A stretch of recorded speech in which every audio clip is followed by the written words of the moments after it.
قال له تالتة إعدادي. النهاردة أنا جاي أشرح لك درس عن درس تأسيسي مهد لك اللي جاي اللي هو إيه؟ اللي هو المنهج. فأنت لازم تكون عارف الحصة دي علشان تعرف تخش المنهج صح وتعرف تستريح كده وأنت داخل المنهج وتفهم المنهج بكل بساطة. فاسمع الحصة دي للآخر. بسم الله الرحمن الرحيم. قال لك انت عرفت قبل كده ان كل او اي شيء له كتله وحجم ويشغل حيزا من الفراغ يعتبر ماده، فالصبوره دي تعتبر ماده لانها بتشغل كتله، لانها قصدي عندها كتله وبتشغل الحيز من الفراغ وعندها حجم فتعتبر كتله. اي حاجه حواليك تعتبر كتله، تعتبر ماده قصدي. نصلي على النبي. تعتبر ايه؟ تعتبر ماده. حلو. دخلنا جوه الماده، دخلنا جوه الايه؟ الماده. عرفنا ان الماده دي بتتكون من شويه جزيئات. المادة عندك بتتكون من شوية جزيئات. شوية الجزيئات دولت بيتكونوا من شوية ذرات. دخلنا جوه الذرة ذات نفسها، عرفنا إن الذرة بتتكون من نواة بيدور حواليها شوية إلكترونات في مستوى طاقة. صح. أول مستوى طاقة 2 8 16 32. وعرفت الكلام ده كله بس مش عليك. فكك. حلو. انا بس عايزك تفهم ان انت دخلت جوه الذره وعرفت ان هي بتتكون من نواه، او اي عنصر في العالم او اي ماده في العالم بتتكون من نواه بيدور حواليها الكترونات. اول مستوى للطاقه 2 8 8. انا عارف الكلام ده يا مستر، انا جاي افكرك بيه. انا عارف ان انت عارفه بس انا جاي افكرك بيه. طيب ايه اللي انت عايزه مني؟ هقول لك انا عايز منك ايه دلوقتي. تعالى لي يا حبيبي، تعالى لي. اول حاجه انت عندك عنصر زي الصوديوم Na11. وزع لي يا حبيبي العنصر ده. هتقول لي مستر هيتوزع باول مستوى للطاقه ليه 2، تاني مستوى للطاقه ليه 8، كده كام؟ 10. فاضل لك واحد تحطه في المستوى الاخير، واحد الكترون. طيب عندك مثلا عنصر زي ام جي 12. ماله يا مستر؟ وزعه. انت عارف ايه ال 11 وايه ال 12؟ طبعا 11 و12 ده العدد الذري اللي انا اصلا ببدا ان انا اوزعه. فانا عندي الان 11 وزعته بقى 2 8 1. الام جي 12 لو جيت وزعته هيبقى 2 8 2، لان اخر مستوى للطاقه في 2 لان هو 12 2 و8 10 و2 12. هنا مثلا عنصر زي الالومنيوم 13. وزع يبقى 2 8 3. اخر مستوى للطاقه فيه 3. قال إذا هذه تعتبر فلزات. يعني إيه فلزات؟ أو ليه أطلقت عليها اسم فلزات؟ لأن آخر مستوى للطاقة فيه بينتهي بواحد أو 2 أو 3 إلكترون، فإذا يعتبر هو فلز. معنى كده يا مستر إن الفلز أي عنصر بينتهي توزيعه الإلكتروني بواحد أو 2 أو 3. صح يا حبيبي؟ يبقى الفلز أي عنصر بينتهي بواحد أو 2 أو 3 بطلق عليه اسم فلز. طب أنا لو جبت لك عنصر زي السي ال 17. حلو. وزعه 2 8 7 2 8 7 بقوا 17. حلو. يعني اخر مستوى للطاقه فيه 7. وعنصر كمان مثلا زي الاكسجين O6 2 8 6. وعنصر كمان مثلا زي النيتروجين يا ابني الاكسجين يا ابني 2 8 6. ما تركز معايا. 6 يعني 2 قصدي هو 8 قصدي. يا عم ركز بقى يا عم. فوق معايا كده بقى. الاكسجين O8 العدد الذري بتاعه 8 يبقى 2 6. حلو. يعني اخر مستوى للطاقه فيه 6. هات لي عنصر كمان النيتروجين N7. وزع 2 5. حلو. 2 و5 كام؟ 7. يبقى انا عندي اي عنصر اخر مستوى للطاقه فيه 5 او 6 او 7 فاذا هو عنصر لا فلزي، بطلق عليه اسم اللا فلزي. يبقى انا عندي فلز ولا فلز. الفلزات بينتهي توزيعها الإلكتروني أو بينتهي المستوى الأخير بالطاقة بواحد أو اتنين أو تلاتة، أما اللا فلز بينتهي المستوى الأخير لها بخمسة أو ستة أو سبع إلكترونات، لذا يطلق عليها اسم اللا فلز. يبقى أنا عرفت الفرق ما بين الفلز واللا فلز. ماشي يا مستر، أنت قلت لي إن واحد أو اتنين أو تلاتة، فده أنا بسميه لا فلز. قلت لي إن ستة وسبعة وخمسة، قصدي ستة وسبعة وخمسة لا فلز، واحد واثنين وثلاثة فلز. طب الأربعة يعني لما عنصر يجي أو آخر مستوى للطاقة فيه أربعة، ده أسميه إيه؟ قال لك الأربعة دي ما بين إيه؟ ما بين الواحد والاثنين والثلاثة وما بين الخمسة والستة والسبعة، فالأربعة دي هنسميه شبه فلز. شبه إيه؟ فلز، يعني بيجمع في خواصه ما بين الفلز واللا فلز، عشان كده بسميه الفلز، لا شبه فلز قصدي. يبقى أنا عندي دلوقتي فلز وعندي شبه فلز وعندي لا فلز. طب لما يوصل للثمانية يا مستر، لما يوصل للثمانية فده بيوصل لحالة الاستقرار أو ما يسمى بالغاز الخامل أو الغازات النبيلة. يبقى أنا عرفت دلوقتي الفلز وعرفت اللا فلز. عرفت إن الفلز بينتهي توزيعه الإلكتروني بواحد أو اثنين أو ثلاثة، واللا فلز بينتهي توزيع الإلكتروني بخمسة أو ستة أو سبعة، والشبه الفلز بينتهي توزيع الإلكتروني بأربعة، والغاز الخامل بينتهي توزيع الإلكتروني بثمان إلكترونات. بثمان إيه؟ 8 إلكترونات. عايز أكمل إيه؟ هقول لك دلوقتي أكمل إيه يا حبيبي؟ تعالى لي. تعالى قرب ونسيني. تعالى لي بابا، تعالى لي.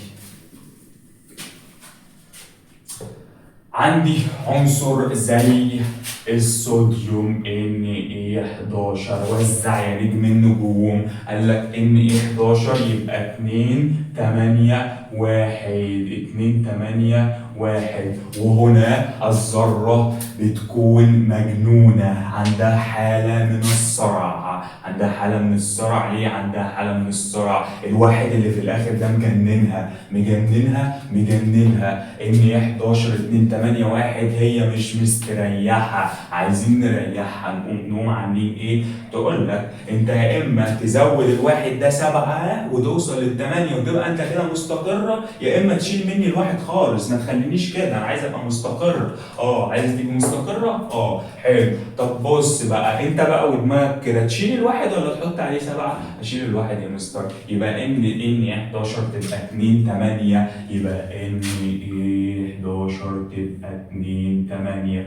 بس ما ينفعش أقول عليها عنصر.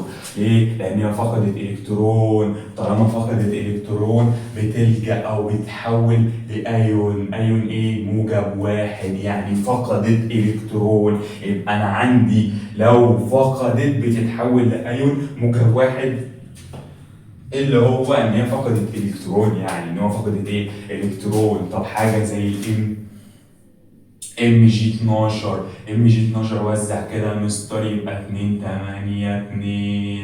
حلو. هذه الذرة مجنونة أم مستقرة؟ مستر، عندها 2 يعني مش كاملة، إذا هي مجنونة. إذا هي إيه؟ مجنونة. عايزين نريحها أو نخليها توصل لحالة الاستقرار. أعمل إيه؟ أخليها تفقد الاتنين ولا أديها 6 تبقى 8؟ الأسهل أخليها تفقد الاتنين، تروح فاقدة الاتنين دي خالص وتتحول لأيون موجب 2. يبقى Mg12 هتبقى 2 8 وتتحول لأيون موجب 2. حلو الكلام، حلو جدا. طيب اللي بعده لو جينا مثلا عنصر زي الألمنيوم Al13، وزع يا حبيبي 2 8 3. هذه الذرة مجنونة أم مستقرة؟ مجنونة. أعمل إيه؟ أشيل ال3 ولا أحط عليها 5؟ أشيل ال3 أو أطير ال3، فهتبقى Al2 8 وتتحول إلى أيون موجب 3. يبقى إذا أي عنصر بينتهي توزيعه الإلكتروني بواحد أو 2 أو 3 فهو فلز، ويميل الفلزات إلى فقد آخر مستوى طاقة لها فتتحول إلى أيون موجب. فالأيون الموجب بطلق عليه أو بعرفه بأنها ذرة عنصر فلز تميل إلى فقد آخر مستوى للطاقة فيها لتوصل إلى حالة الاستقرار. تميل لفقد إلكترون آخر مستوى ليها، أو إلكتروني آخر مستوى ليها، أو 3 إلكترونات آخر مستوى ليها عشان توصل لحالة الاستقرار. حلو. طيب لو جبنا عنصر زي الصوديوم Na7 حلو، وعنصر زي مثلا مين؟ ما تقول يا حبيبي الO8، وجبنا عنصر زي مين مثلا الCl17. وزع يا حبيبي الN7 هتبقى 2 5 2 6 2 8 7 مستر 2 5. حلو. افقد ال5 الكترون وتتحول لايون موجب 5، ولا اديها 3 الكترونات وتتحول لايون سالب؟ انت عايز ايه؟ الاسهل بالنسبه لك تديها 3 ولا تفقد منها 5؟ اديها 3. خلاص اديها 3. انت وقفت ليه؟ يبقى الN 5 هتبقى 2 8 وتتحول لايون سالب 3. ايون ايه؟ سالب 3. ايون سالب. ليه سالب؟ لانه اكتسب. اللي بيكتسب بيبقى سالب، واللي بيفقد بيبقى موجب. اللي بعده، هل الذره اللي قدامك دي مستقره ولا مجنونه؟ قال لك مستقره ولا مجنونه؟ مجنونه. ليه مجنونه؟ لان اخر مستوى للطاقه فيها مش مستقر، لان هي مش مستقره، مش كامله بالالكترونات. دي 6 افقد منها لل6 ولا اديها ل2؟ اديها ل2. يبقى O8 2 6 و سالب 2. ايون سالب ايه؟ 2. ايون سالب 2. اللي بعده الCl17. CL17 2 8 8 بنديها ل1 علشان توصل لحالة الاستقرار ويبقى ايون سالب. اذا الايون السالب هي ذرة عنصر فلزي بتكتسب الكترون او اكثر للوصول الى حالة الاستقرار، الاستقرار. حلو. يبقى انا عرفت دلوقتي الفلز ولا فلز وشبه الفلز وذات حمل وان الموجب والايون السالب، وعرفت الكلام ده كله. عرفت الكلام ده ايه؟ كله. طيب حلو. تعال نعرف ايه تاني بقى بعد ما عرفت انت الايون والحوارات دي. تعال نشوف الكلام على ايه. تعال يا حبيبي. حلو. امسح السبورة.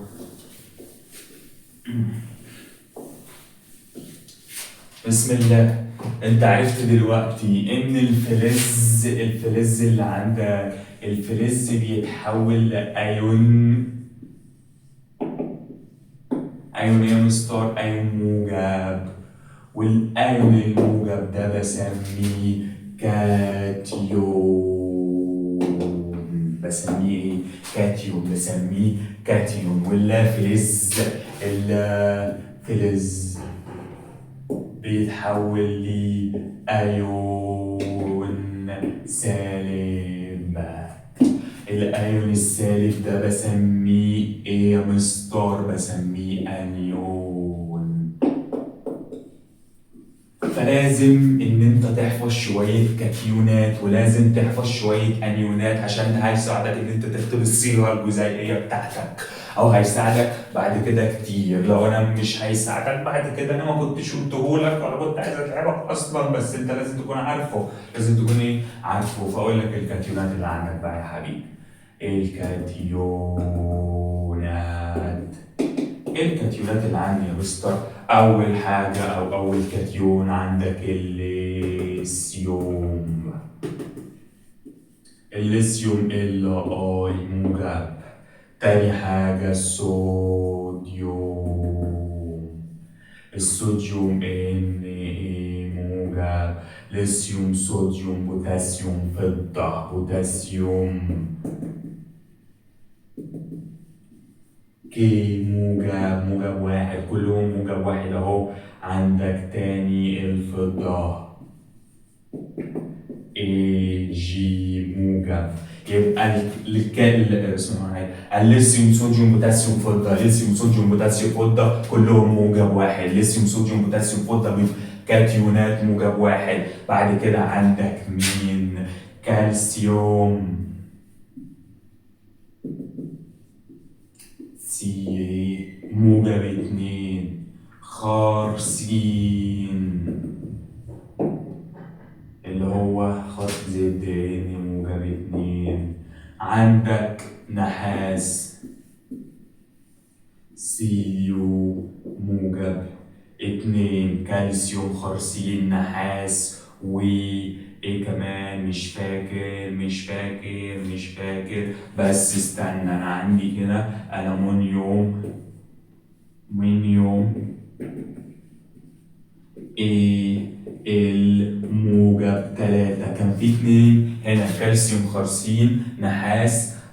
بسم الله الرحمن الرحيم. كالسيوم خرسين نحاس، ايه كمان؟ باريوم ومغنيسيوم. باريوم ومغنيسيوم، كنت ناسيهم دول، معلش ام سوري. باريوم ومغنيسيوم.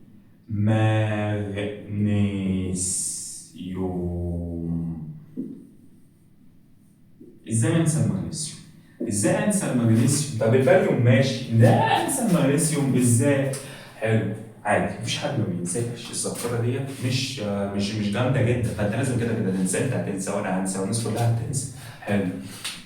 ليثيوم صوديوم بوتاسيوم فضه كالسيوم خرسين نحاس باريوم مغنيسيوم ألمونيوم. نحاس باريوم مغنيسيوم ألمونيوم. لازم تكون حافظهم. ليه حافظهم؟ علشان أعرف أكتب الصيغة الجزيئية لأي عنصر قدامي، علشان لما أجي أسألك بعد كده إيه هو الليثيوم، أو الليثيوم أصلا هو موجب 1 ولا موجب 2 ولا موجب 3، تقول لي موجب 1. حلو. عرفت الكاتيونات اللي عندك؟ يا مستر عرفت الكاتيونات اللي عندي. طيب تيجي نعرف الأنيونات اللي عندك؟ تعال. ان يو اهو.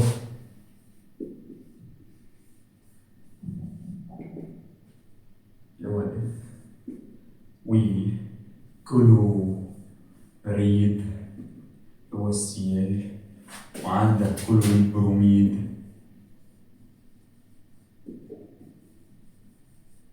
ويوديد. كل دولت موجب 1. موجب ايه؟ موجب 1. يبقى الانيونات اللي عندك الفلوريد والكلوريد والبروميد واليوديد. حلو. بعد كده عندك ايه بقى؟ عندك الانيونات اللي هي موجب 2 بقى. انيونات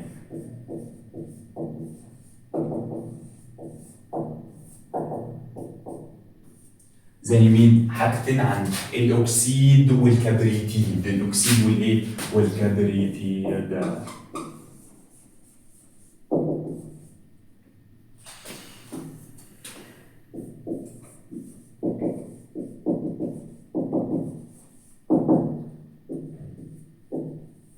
موجب ولا سالب بقى؟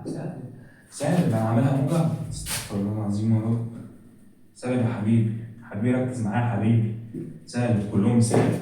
دي انيونات يعني مش سالب. حلو. كبريتيد سالب 2. انا اسف. اللي بعده الانيونات الانيونات موجب 2. في انيونات موجب 3 عندك. لا تقريبا لا ما عندكش. بعد كده عندك المجموعات. عندك الايه؟ المجموعات. في عندك مجموعات ذريه سالبه، وفي عندك مجموعات ذريه موجبه. المجموعات الذريه السالبه الاول.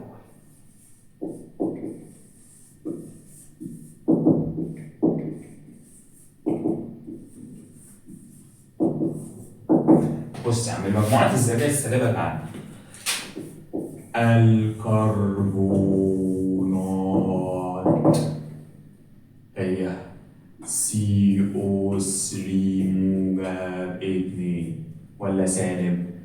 انا اسف، سالب 2. CO3 سالب 2. CO3 سالب 2. عندك بعد كده الكبريتات اللي هي SO4 سالب 2. سالب ده. بعد كده الكبريتات اللي هي ايه؟ الكبريتيت SO3 سالب 2. يجيلك بعد كده الفوسفات يكون BO4 سالب 3. اللي بعده براحته كان بتاع مصلحته. اللي بعده الفوسفات يجيلك بعد كده الهيدروكسيد.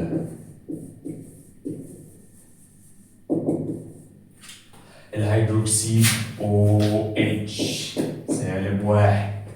بعد كده بعد الهيدروكسيد يجيلك مين؟ نترات NO3 سالب نيتريت NO2 سالب بيكربونات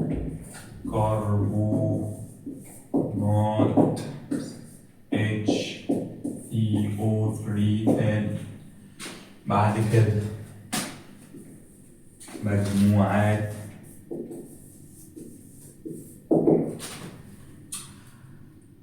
موجب،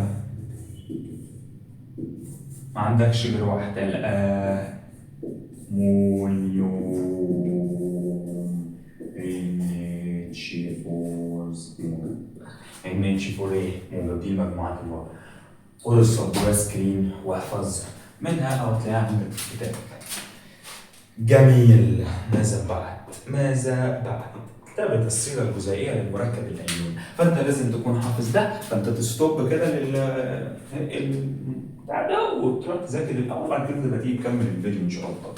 بعد ما وقفت الفيديو رحت حفظت الأيونات والكاتيونات والمجموعات. تعال بقى أقول لك أنا ليه حفظتك الكلام ده أصلا؟ ليه خليتك تقف الفيديو كده وتروح تحفظهم؟ علشان تقدر تكتب الصيغة الجزيئية بتاعت الناس دي. يعني حاجه زي كلوريد الفضه، انا اكتبها ازاي وانا مش حافظ الحاجات اللي فاتت دي؟ اكتبها ازاي وانا مش حافظ العناصر؟ اكتبها ازاي وانا مش عارف تكافؤات العناصر دي اصلا؟ اكتبهم ازاي؟ تعالوا بقى اقول لك تكتبهم ازاي. الفضه، كلوريد الفضه. اول حاجه انت بتنطق الاسم بالعربي او الجمله بالعربي كلوريد الفضه. تبدا تكتب من اخر كلمه انت انتهيت عليها. كلوريد الفضه، فضه اخر حاجه انا نطقتها فضه صيغتها ايه؟ جي. حلو. كلوريد يعني انيون. طب والكلوريد صيغته Cl. حلو يا مصطفى. تكتب التكافؤ تاني حاجه. الاي جي تكافؤها موجب 1 تحته كده قطعته كده. Cl تكافؤها -1. قال لك طالما وحدات بيطيروا مع بعض وبتفضل الصيغه زي ما هي AgCl. جميل. يبقى الوحدات بيطيروا مع بعض ما بكتبهوش. حلو. اكسيد المغنيسيوم اخر حاجه انتهيت بيها الMg. يبقى مغنيسيوم Mg.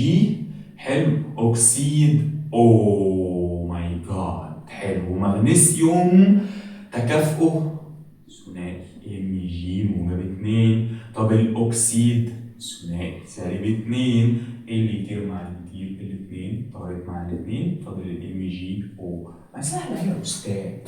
تعال نكمل. هيدروكسيد الكالسيوم، كالسيوم Ca. حلو. هيدروكسيد OH. الكالسيوم سالب 2 ولا قصدي موجب 1 ولا موجب 2؟ كالسيوم لو جيت رجعت كده هتلاقيها موجب 2. فاكتب تحته هنا ايه؟ موجب 2. اللي هو اتش سالب ولا موجب سالب؟ سالب 1 ولا سالب 2؟ سالب 1. هل السالب 1 يطير الموجب 2؟ مستحيل. امال اعمل ايه؟ اعمل مقص. حلو. السي اي تاخد السالب 1 وطبعا ما بكتبش الواحد، يبقى سي اي ما بكتبش واحد هنا، بسيبه هنا عشان يبقى الشكل جميل. حلو. او اتش بس عشان دي مجموعه ذريه ما ينفعش اكتب 2 كده. لو كتبت الاثنين بره كده معنى كده انت بتقول لي ان الاثنين دي ناحيه الاتش بس الاثنين واخده الاو اتش كلها، فبكتب سي اي او اتش باي 2. سي اي او اتش باي ايه؟ باي 2. فهمت ازاي اكتب الصيغه الجزيئيه؟ فهمت ازاي اكتب الصيغه الجزيئيه. طيب عايز تعرف ايه؟ عايز اعرفك انواع المركبات الكيميائيه اللي عندك. اخش في تاني حاجه اللي هي انواع الايه؟ المركبات الكيميائيه. عرفت اكتب الحمض ازاي؟ عرفت يا مستر اكتب الحمض ازاي. الحمد لله. طيب تعالى بقى نشوف انواع المركبات الكيميائيه وازاي اكتب الصيغه بتاعتها. اول حاجه انواع المركبات الكيميائيه. قال لك انواع المركبات الكيميائيه اللي عندك 4، ايه هما؟ حمض وقلوي اللي هي قاعده يعني، وملح واكسيد. دولت المركبات اللي عندك كلها، انواع المركبات الكيميائيه اللي عندك ايه؟ حمض، قلوي، ملح، اكسيد. تعال ناخد واحده واحده منهم ونعرف. اول واحد الحمض. باشا انا معلمك من سنه ثانيه اعدادي ان انت اول ما تشوف الحمض خلاص حمض اتش في الاول اهو، يبقى بيبدا بالايه؟ بالاتش. وتاني حاجه الانيون، ما كده كده الاتش موجب فده كاتيون، فتاني حاجه يبدا بيها الانيون، وليكن انيون الكلوريد السي ال، يبقى اتش سي ال، وده اسمه حمض الهيدروكلوريد.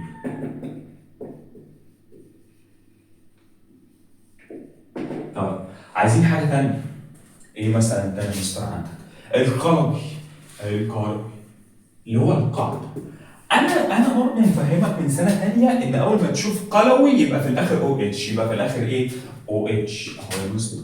طب ما الاو اتش ده سالب يعني انيون، يبقى انت محتاج كاتيون صح؟ فاي كاتيون قدامك مثلا وليكن ال ان ايه، يبقى ان ايه او اتش ده يعتبر قلوي اللي هو هيدروكسيد الصوديوم. ملح طبعا ميثيل وملح طبعا هيدروكسيد الصوديوم. تعالى بعد كده للملح، تعالى بعد كده لمين؟ للملح يا مستر. الملح عباره عن كاتيون ماسك في انيون، كاتيون ماسك في ايه؟ في انيون. زي ايه مثلا يا مستر؟ كاتيون زي ال ان ايه ماسك في انيون اللي هو السي ال، يبقى ان ايه سي ال اللي هو ملح الطعام هيدروكلوريد اسمه كلوريد، قصدي كلوريد الصوديوم. كلوريد الصوديوم. حلو. الاكسيد انا برضو معلمك من سنه تانية اعدادي ان انا اول ما اشوف الاكسيد معنى كده ان انا بقول لك ان في اخره او، يبقى في اخر هنا او وابدا بالكاتيون بتاعي عادي، وليكن مثلا الام جي او السي يو او اي حاجه في الحياه. الام جي اللي هو مين؟ ام جي او اللي هو مغنيسيوم محروق، اسمها ايه؟ اكسيد المغنيسيوم. سهله اهي، اكسيد المغنيسيوم. عرفت ازاي بتقدر تكتب المعادله بتاعتك؟ عرفت يا مستر ازاي بكتب المعادله بتاعتي، وشكرا جدا جدا جدا ان انت عرفتني ازاي اكتب البتاع بتاعتي دي. تعال نخش في حته حلوه مهمه جدا يعني جدا. دي بقى بص بدايه الدرس، يعتبر مش بدايه الدرس، حاجات قبل بدايه الدرس بس دي اللي هتدخلنا على الدرس الاول. في سنه ثانيه، سنه ايه؟ ثانيه. انت لو دخلت المطبخ علشان تعمل كوبايه شاي، او انت لو دخلت المطبخ علشان تعملي كوبايه شاي، هتعملي ايه؟ هتجيبي كوبايه الشاي او اي كوبايه عندك، كوب بس كده، هتحطي فيه شويه ايه؟ شاي. هتحطي فيه شويه ايه؟ شاي. وحطي فيه شويه سكر. دوبت السكر مع الشاي بقى سكر بشاي، حطيت بقى شويه الميه المغليه بقى شاي، صح؟ صح. يبقى انا عملت ايه دلوقتي؟ يبقى انا جبت شويه شاي، الشاي ده ضفته لي معلقتين مثلا من السكر، طلع لي شاي مسكر. حلو. الشاي المسكر اللي انت بتقول لي عليه ده عباره عن شويه حاجات داخله علشان يطلعوا لي حاجه خارجه، او عشان يطلعوا لي ناتج نهائي اللي هو الشاي المسكر ده. عارف ده اسمها ايه؟ دي اسمها معادله. الشاي اتفاعل مع السكر طلع لي شاي مسكر اللي هو الشاي سكر، دي اسمها ايه؟ معادله. معنى كده يا مستر ان المعادله بتقول لي ايه؟ A زائد B هيديك AB، وده برضو معادله. يبقى المعادله ان A زائد B يديك B شويه ملح حطيتهم في شويه في كوبايه ودوبت طلع لك محلول ملح بميه، فبرضه ايه؟ يعتبر تفاعل حصل. صح حلو، او معادله حصلت. جميل. فالمعادله اللي قدامك دي، المعادله اللي قدامك ايه؟ دي شويه متفاعلات بيتفاعلوا عشان يطلعوا لنا نواتج، فدي اسمها ايه؟ معادله. سواء بقى سخنت، حطيته في حمض، انت بتراعي الحاجات دي. يعني مثلا لو عندك هنا مثلث فده حراره، عندك مثلا دل مخفف، عندك مثلا كونيك مركز. صح يا مستر. فلازم تكون مراعي الحاجات دي، لازم تكون مراعي الايه؟ الحاجات دي. بعد كده دخل يكلمك عن المعادله الرمزيه واللي احنا بنتكلم فيها دي. طيب، قلت لك في سنه ثانيه ان الداخل لازم يكون قد الخارج. الداخل لازم يكون قد الايه؟ قد الخارج. حلو. يعني لو دي A زائد 2 B، هل ينفع تبقى A B؟ هل الداخل قد الخارج؟ استرى، ما اعرفش. بص يا حبيبي، A واحده داخله طلعت، A واحده ده طلع. طيب 2 B داخله طلعت B واحده، ينفع؟ ما ينفعش. يبقى لازم الداخل يكون قد الخارج. حط هنا 2. مستر انت بوظت المعادله ليه يا حبيبي؟ يا مستر 2 يا مستر ده ايه يا مستر؟ ما جت عدله واحده طلعت واحده. انت دلوقتي خليتها هي واحده طلعت 2، ده ينفع يا مستر؟ لا ما ينفعش. امال هتعمل ايه؟ حط هنا 2. عندك المعادله. بوظت لنا المعادله؟ ما بوظتش المعادله. لا يا مستر، يبقى 2 ايه 2 ايه 2 بي 2 بي. معادلتك رمزيه موزونه. هي دي المعادله الموزونه. معادله موزونه. يبقى المعادله الموزونه اللي هي لازم تتوزن عشان المعادله تكون صح، هي معادله كيميائيه الداخل بتاعها بيكون قد الخارج. اهي معادله كيميائيه رمزيه تساوي فيها اعداد ذرات العناصر المتفاعله، بتبقى الداخله في التفاعل الكيميائي علشان يطلع لك المواد الناتجه، او يكون بيساوي المواد الناتجه من التفاعل الكيميائي. تساوي فيه اعداد ذرات كل عنصر من عناصر المواد الداخله في التفاعل مع اعداد ذرات نفس العنصر من المواد الناتجه من التفاعل. عايزك تكون فاهمها. يبقى دي المعادله الايه؟ الموزونه. دي المعادله الموزونه. طيب، اكلمك في حاجه كمان. حلو. المعادله عباره عن ماده بتتفاعل مع ماده عشان يدينا ماده جديده. صح. حلوه يا استاذ الكلام اللي انت بتقوله ده. يبقى انا لو عندي ماده، بما اني شرحت لك بقى التفاعل الكيميائي وكده، ماده هتتفاعل مع البي علشان يدينا ايه؟ بي. ازاي حصل الكلام ده؟ ازاي ايه مسكت في بي؟ ازاي؟ مستر هو ايه يعني ايه تفاعل كيميائي اصلا؟ تفاعل كيميائي يعني شويه مواد ناتجه بيقعدوا يكسروا في بعض لغايه ما يلاقوا انسب حته يلتصقوا فيها ويطلعوا لك ماده جديده. فالتفاعل الكيميائي هو كسر الروابط بين جزيئات المواد المتفاعله لتكوين روابط جديده بين جزيئات المواد الناتجه. مستر انا مش فاهم، هات لي مثال.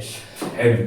انت خدت قبل كده في تفاعل، لو احنا جبنا حته مغنيسيوميه كده وفعلناها مع ولد، انت عارف من سنه تانية ان انا عمري ما اكتب الاو كده، عمري ما الاو تقف لوحدها كده.